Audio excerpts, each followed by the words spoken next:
चलिए बच्चों, आज हम बात करते हैं नेचुरल रिसोर्सेज की। नेचुरल रिसोर्सेज किसी भी कंट्री के बहुत ही इंपॉर्टेंट पोटेंशियल वेल्थ होता है और जो सब्सटेंसेज नेचर से ऑब्टेन किए जाते हैं in order to meet the basic needs, these substances are called as natural resources. तो बच्चों, नेचुरल रिसोर्सेज जो होते हैं वो लिविंग होते हैं, नॉन लिविंग भी होते हैं। किसी जगह पर कहीं पर ये रिसोर्सेज ज़्यादा पाए जाते हैं तो कहीं पर बहुत लिमिटेड क्वांटिटीज़ में पाए जाते हैं। इसलिए हम कहते हैं कि नेचुरल रिसोर्सेज का बहुत ही जुडिशियस और वाइज यूज होना चाहिए, लेकिन वास्तव में ऐसा होता नहीं है। तो जो बायोस्फीयर धरती का वही हिस्सा होता है जो लाइफ सपोर्ट करता है, which supports life, and this biosphere is a huge ecosystem. This biosphere is actually a huge ecosystem which supports life. Biosphere includes two components: the biotic component, in which the living things inhabit, and the abiotic components also. तो biosphere में abiotic और biotic component दोनों ही पाए जाते हैं। Abiotic component जैसे कि soil है, water, light, air etcetera. Natural resources ऐसे रिसोर्सेज होते हैं, ऐसे सब्सटेंसेज होते हैं जो कि मैनकाइंड के लिए ज़रूरी होते हैं in order to meet out the basic needs. These substances are called as natural resources. और natural resources को हमने क्लासीफाई किया है on the basis of the availability into two different types. जो एक ऐसे रिसोर्सेज होते हैं जो बहुत समय तक अवेलेबल रहते हैं, एग्जॉस्ट नहीं होंगे, नियर फ्यूचर में एग्जॉस्ट नहीं होंगे और अनलिमिटेड होते हैं, उनको हम बोलते हैं इनएग्जॉस्टिबल या नॉन एग्जॉस्टिबल रिसोर्सेज. और इसके बाद कुछ रिसोर्सेज ऐसे होते हैं जो लिमिटेड समय के लिए अवेलेबल होते हैं, उनकी अवेलेबिलिटी कम होती है, लिमिटेड होती है, उनको हम बोलते हैं एग्जॉस्टिबल रिसोर्सेज. और ये दो तरह के होते हैं, रिन्यूएबल और नॉन रिन्यूएबल रिसोर्सेज. जिनको हम रिन्यू कर सकते हैं, रिसाइकल कर सकते हैं, उनको हम बोलते हैं रिन्यूएबल रिसोर्सेज, जैसे कि ground water, wild life, grass lands, soil fertility etcetera. और ऐसे रिसोर्सेज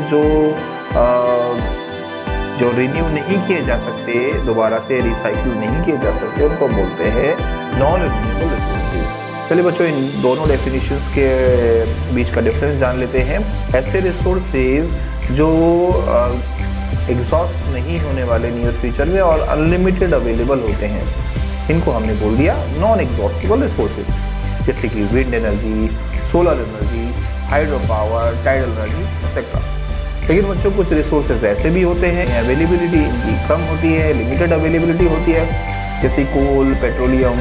तो ये रिसोर्सेज बच्चों कम अवेलेबल होते हैं. अवेलेबल कम होने की वजह से इनका हमें यूज़ जुडिशियसली करना होता है, वाइज यूज़ करना होता है. तो एग्जॉस्टिबल रिसोर्सेज को भी हम दो तरह से क्लासीफाई कर सकते हैं कि ऐसे रिसोर्सेज जो रिसाइकिल किए जा सकते हैं और जो एग्जॉस्टिबल रिसोर्सेज जो रिन्यू नहीं किए जा सकते, उनको बोलते हैं नॉन रिन्यू, यानी कि जिनका हम रिसाइकिल नहीं कर सकते, जिनको हम रीजनरेट नहीं कर सकते, उनको हम बोलते हैं नॉन रिन्यूएबल रिसोर्सेज.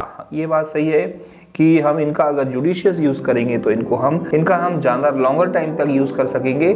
और इसके बाद दूसरे होते हैं रिन्यूएबल रिसोर्सेज, जो कि हम ऐसे रिसोर्सेज जिनको हम रिसाइकिल कर सकते हैं. ये रिसोर्सेज ज़्यादा दिनों तक अवेलेबल नहीं रहते, भले ही हम कितना भी इनका जुडिशियस यूज़ करें, ये रिसोर्सेज हमारे साथ ज़्यादा अवेलेबल नहीं रहेंगे. Now let's talk about the wind. Moving air is called as wind. और हम जानते हैं कि जब कभी भी लैंड एरिया पर जैसे ही सोलर रेडिएशंस पड़ती है और सोलर रेडिएशंस पड़ने की वजह से उस लैंड की सरफेस पर जो गैस होती है, एटमॉस्फेरिक गैसेस होती हैं, वो हीटअप हो जाती हैं और हीटअप होने के बाद एक्सपैंड होती हैं. एक्सपैंड होने के बाद अर्थ सरफेस से थोड़ा सा दूर चली जाती है, ऊपर चली जाती है. अर्थ की सरफेस पर वो जो जगह है वहाँ पर खाली जगह हो जाती है और वहाँ पर लो प्रेशर डेवलप हो जाता है.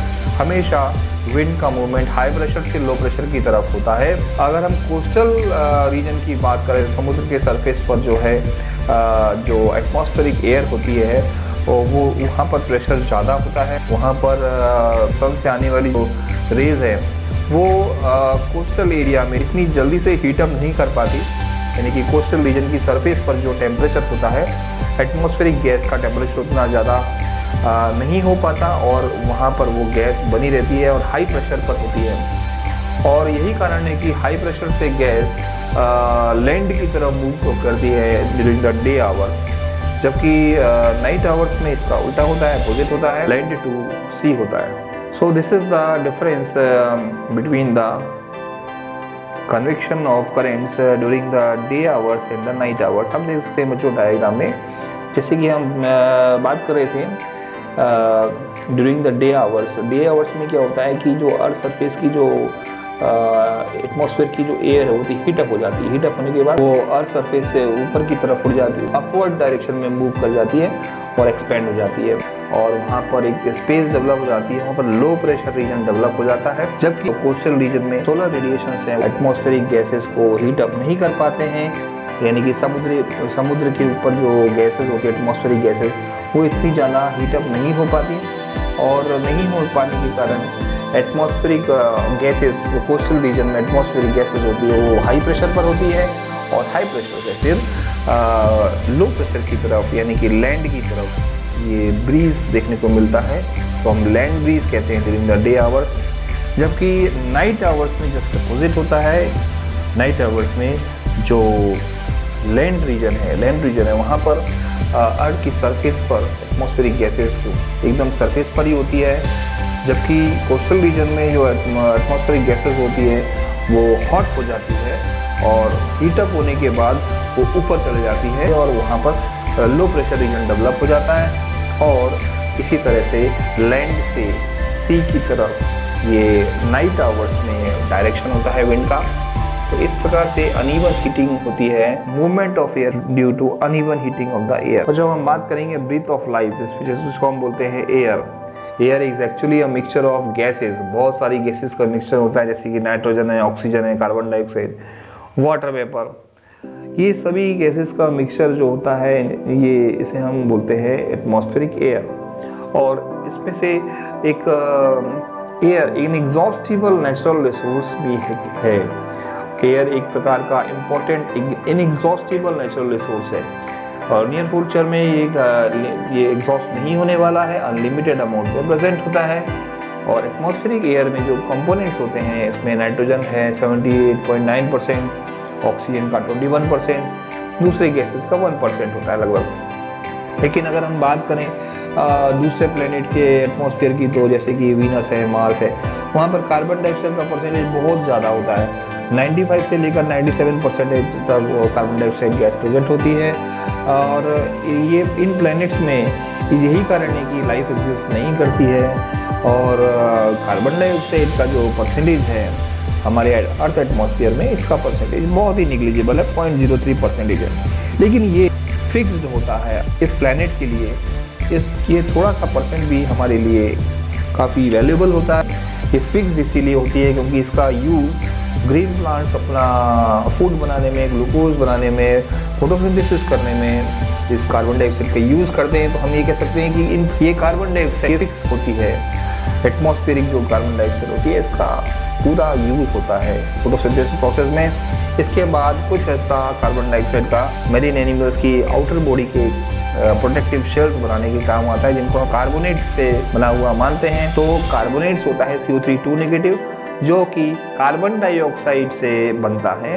तो इस प्रकार से हम कह सकते हैं कि जो एटमॉस्फेयर में कार्बन डाइऑक्साइड है उसका जो यूज़ है वो फिक्स है। और एटमॉस्फेयर का क्लाइमेट कंट्रोल में भी काफ़ी इंपॉर्टेंट रोल होता है बच्चों। चलिए देख लेते हैं क्या रोल होता है। एटमॉस्फेयर अर्थ को एक ब्लैंकेट की तरह कवर करता है, और बच्चों हम ये कह सकते हैं कि एयर बैड कंडक्टर होता है हीट का। सोलर रेडिएशन से जितनी भी हीट एनर्जी आ रही है, सन से आने वाली जितनी भी सोलर रेडिएशन होती है, उसको अर्थ एटमॉस्फेयर एब्जॉर्ब कर लेता है। और यही कारण है कि एटमॉस्फेयर जो एवरेज टेम्परेचर जो है अर्थ का ये बढ़ने नहीं देता, ये कांस्टेंट मेंटेन करने में काफ़ी हेल्पफुल होता है। ना तो दिन के समय ये एटमॉस्फेयर कंप्लीट हीट ट्रांसफ़र करता है, तो सन से आने वाली रेडिएशंस को ये एटमॉस्फेयर अपने में एब्जॉर्ब कर लेता है, और अर्थ एटमॉस्फेयर तक पूरी तरह से वो हीट रेडिएशंस आने नहीं देता। ये जो हीट रेडिएशंस होती हैं, सोलर रेडिएशंस होती हैं, दिन के समय आती हैं ड्यूरिंग द डे आवर। ये एटमॉस्फेयर का रोल ये होता है कि ये अर्थ सरफेस को हीटअप नहीं होने देता, और ये ऐसा इसीलिए होता है क्योंकि ये बैड कंडक्टर होता है हीट का, और इसी वजह से ये कम्प्लीटली अर्थ एटमॉस्फेयर को सडन राइज से प्रोटेक्ट करता है, कांस्टेंट टेम्परेचर को मेंटेन करने में हेल्पफुल होता है। जब नाइट आवर्स में अर्थ प्लैनेट से जो हीट एनर्जी बाहर नहीं जाने देता, एटमॉस्फेयर एक तरह का इंसुलेटर का काम करता है और जो भी हीट रेडिएशंस होती है अर्थ की वो बाहर नहीं जा पाती। क्यों नहीं जा पाती? उसका कारण यही है कि वो बैड कंडक्टर होता है हीट का, इसलिए वो हीट को बाहर जाने नहीं देता। इस प्रकार से अर्थ के टेम्परेचर को एक कांस्टेंट मेंटेन करने में हेल्पफुल होता है अर्थ एटमॉस्फेयर। जबकि बच्चों अगर हम बात करें मून के टेम्परेचर की, तो मून का टेम्परेचर तो बहुत वाइड रेंज शो करता है। दिन के समय इतना ज़्यादा हीट हो जाता है कि मून का टेम्परेचर 110 डिग्री सेल्सियस तक चला जाता है। और नाइट आवर्स में जो हीट है मून से निकल नहीं पाती और यही कारण है कि -90 डिग्री सेल्सियस तक चला जाता है temperature. So there is a sudden fall of temperature also. तो जो इसके बाद एटमॉस्फेयर में कुछ ऐसे पार्टिकल्स आ जाते हैं जो कि ह्यूमन बींग्स की हेल्थ पर एडवर्स इफेक्ट डालते हैं, एनिमल्स पर, वेजिटेशन पर एक बुरा प्रभाव डालते हैं। उसको हम बोलते हैं एयर पॉल्यूटेंट्स। इनका जो प्रेजेंस होता है उसको बोलते हैं हम air pollution. Air pollution is actually the presence of harmful gases and suspended particles in the air. तो जो अगर हम पॉल्यूशन के कॉजेज की बात करते हैं तो सबसे ज़्यादा इम्पोर्टेंट मेजर कॉज होता है वो ह्यूमन पॉपुलेशन है। सेकेंड है रैपिड इंडस्ट्रियलाइजेशन होने की वजह से भी एयर पोल्यूशन बढ़ता जा रहा है। आए दिन जगह जगह पर बड़ी बड़ी इंडस्ट्रीज का सेटअप अलग अलग जगह पर होता है। रैपिड इंडस्ट्रियलाइजेशन की वजह से भी एयर पोल्यूशन होता है। फॉसिल फ्यूल के कारण भी एयर पोल्यूशन होता है। और सबसे ज़्यादा मेजर पोल्यूटेंट है वो है ऑटोमोबाइल एग्जॉस्ट। ऑटोमोबाइल एग्जॉस्ट से कार्बन मोनोऑक्साइड गैस तो निकलती ही है, लेकिन साथ ही साथ सल्फर के ऑक्साइड्स निकलते हैं, नाइट्रोजन के ऑक्साइड्स निकलते हैं। बहुत ही ज़्यादा हैजार्डस इफेक्ट होता है इसका ह्यूमन हेल्थ पर। बच्चों बता देना चाहता हूँ कि नाइट्रोजन के 5 तरह के ऑक्साइड्स होते हैं। नाइट्रोजन मोनोऑक्साइड, इसके बाद nitrous oxide, nitrogen trioxide, nitrogen tetroxide and nitrogen pentoxide. और हम ऐसे इनको हम कहते हैं NO, N2O, N2O3, N2O4 और N2O5। सल्फर की वो गैसेस होती है, सल्फर डाइऑक्साइड और सल्फर ट्राईऑक्साइड गैस। ये एटमॉस्फेयर में एज ए पोल्यूटेंट प्रेजेंट होते हैं और एटमॉस्फेयर की जो वाटर वेपर है उसके साथ कंबाइन होकर के ये एसिड में कन्वर्ट हो जाते हैं। तो नाइट्रोजन ऑक्साइड वाटर के साथ कंबाइन होकर के नाइट्रिक एसिड बनाता है। सल्फर डाइऑक्साइड वाटर वेपर के साथ कंबाइन होकर के बनाता है सल्फ्यूरस एसिड H2SO3। और सल्फर ट्राईऑक्साइड SO3 ये वाटर के साथ कंबाइन होकर के बनाता है H2SO4 यानी कि सल्फ्यूरिक एसिड। और हम जानते हैं सल्फ्यूरिक एसिड ये किंग ऑफ केमिकल्स होता है, बहुत ही ज़्यादा हार्मफुल होता है, जिसे हम तेजाब कहते हैं। ये जो एसिड्स हैं ये फर्दर एटमॉस्फेयर में जो एसिड्स होते हैं ये एसिड फर्दर कंडेंस होकर के रेन के फॉर्म में प्रिसिपिटेट होते हैं और इसी को हम बोलते हैं एसिड रेन। ये बहुत ही ज़्यादा हार्मफुल इवेंट होता है। पूरे के पूरे जंगल के जंगल ये जल जाते हैं एसिड गिरने की वजह से। जबकि कोल्ड वेदर में वाटर वेपर जो कंडेंस होता है सस्पेंडेड पार्टिकल्स के फॉर्म में और उसकी वजह से स्मॉग फॉर्मेशन हो जाता है। स्मॉग फॉर्मेशन आए दिन स्मॉग फॉर्मेशन की वजह से एक्सीडेंट्स होते रहते हैं। धुंध सा होता है जो विलेज एरिया होते हैं, रिमोट एरिया होते हैं जहाँ पर LPG गैस सिलेंडर्स नहीं होते। वुड, चारकोल, कोक का यूज़ करते हैं, कोल का यूज़ होता है ज़्यादातर वहाँ पर एज ए फ्यूल। तो वहाँ पर ये स्मोक एटमॉस्फेयर की सरफेस पर ही होती है और कोल्ड वेदर के टाइम पर ये गैसेस का प्रेशर अर्थ सरफेस की पास बहुत ज़्यादा होता है और ये अनबर्न कार्बन पार्टिकल्स ये वाटर वेपर जो होती है कंडेंस हो जाती है इस सस्पेंडेड पार्टिकल्स के साथ। जो गाड़ियाँ सड़कों पर चलती हैं विजिबिलिटी इतना रिड्यूस हो जाती है कि पता नहीं चलता कि आगे कौन सी गाड़ी है और एक्सीडेंट्स आए दिन हम देखते हैं कि दिखता नहीं है तो पीछे से गाड़ी टक्कर मार देती है। बुरी तरह से एक्सीडेंट्स होते जाते हैं और सर्दियों के दिनों में बड़ी भारी संख्या में एक्सीडेंट्स भी होते हैं, सुनते भी हैं। इसके अलावा बहुत सारे एलिमेंट्स भी ह्यूमन बींग्स में होते हैं जैसे कि एलर्जी है, कैंसर, हार्ट डिजीज, ब्रोंकाइटिस वगैरह, ये भी एयर पोल्यूशन की वजह से होता है। ये बच्चों हार्मफुल इफेक्ट्स होते हैं एयर पोल्यूशन के। चलिए अब हम बात करते हैं वाटर की।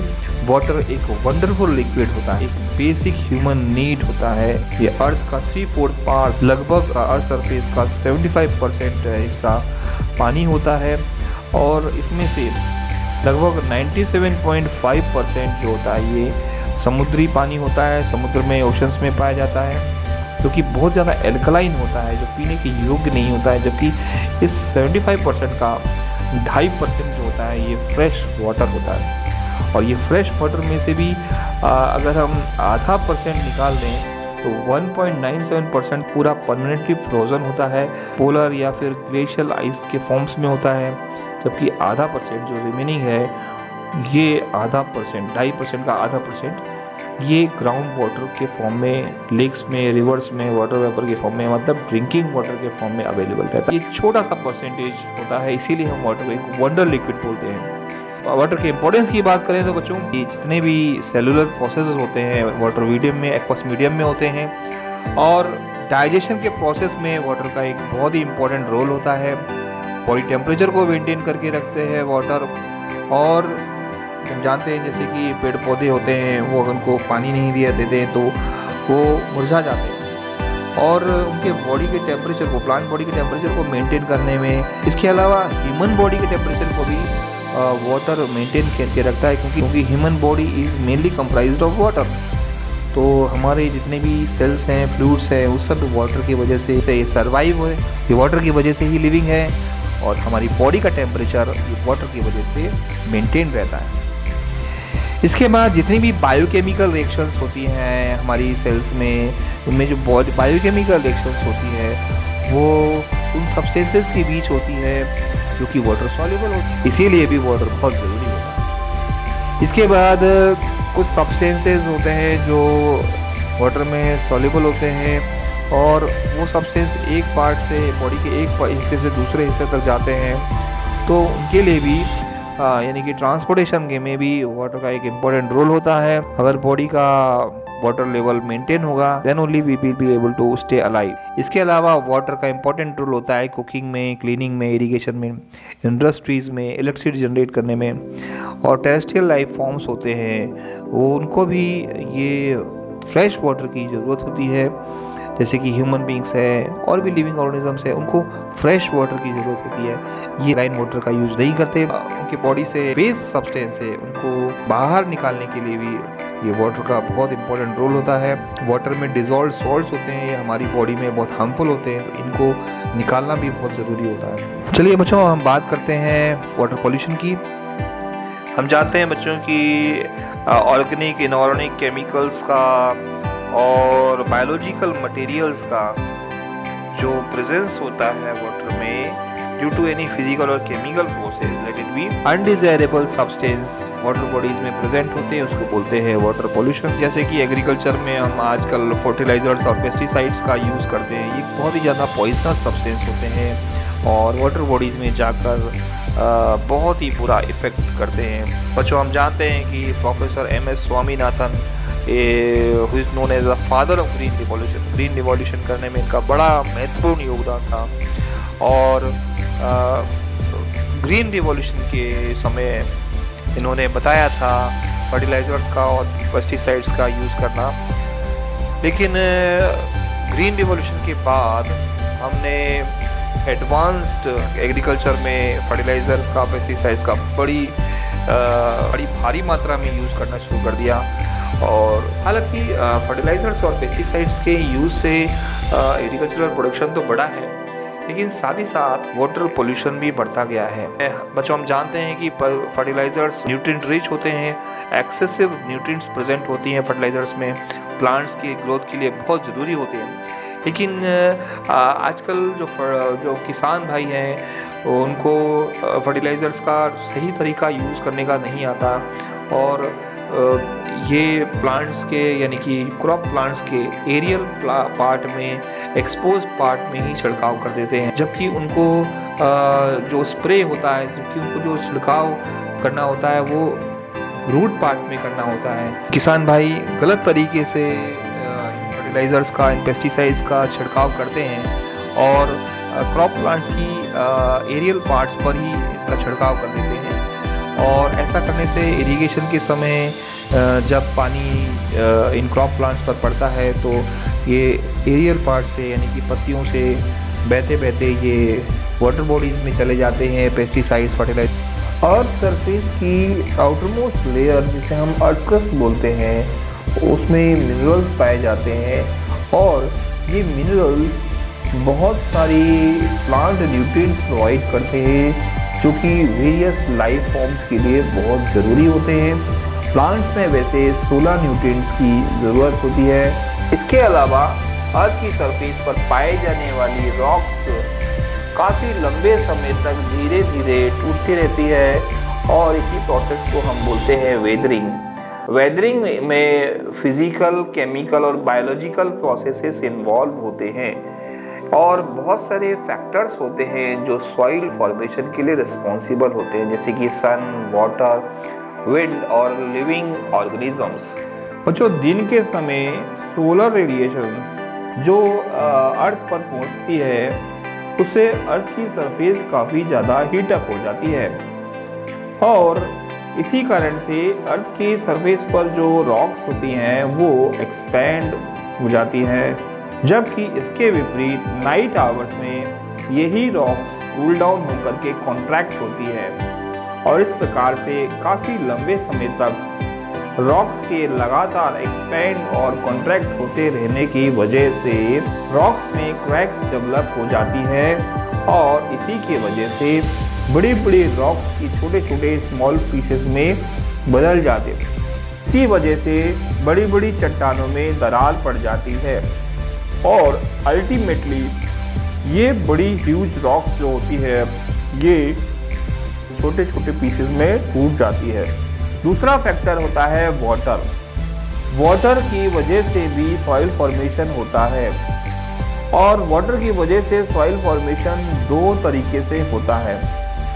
पहला तरीका ये होता है कि वाटर भी इन क्रैक्स में, जो रॉक की जो बड़ी बड़ी चट्टानों में जो क्रैक्स हो जाते हैं उनमें वाटर एंटर कर जाता है और इसी वजह से और उसके बाद फर्दर ये क्रैक्स को वाइडन कर देता है और इसके बाद यहाँ और उसके बाद ये क्रैक्स उसके बाद पहला तरीका। बच्चों, दूसरा फैक्टर होता है वाटर। वाटर भी सॉइल के फॉर्मेशन में वाटर की वजह से भी बच्चों दूसरा फैक्टर होता है वाटर और वाटर की वजह से सॉइल फॉर्मेशन होता है दो तरीके से। पहला तरीका ये होता है कि वाटर भी इन बड़ी बड़ी चट्टानों के क्रैक्स में एंटर कर जाते हैं और उस क्रैक्स में उसके बाद इन क्रैक्स के अंदर का जो वाटर है ये आगे चल के फ्रीज हो जाता है और फ्रीज होने के बाद इन क्रैक्स को वाइडन कर देता है और उसके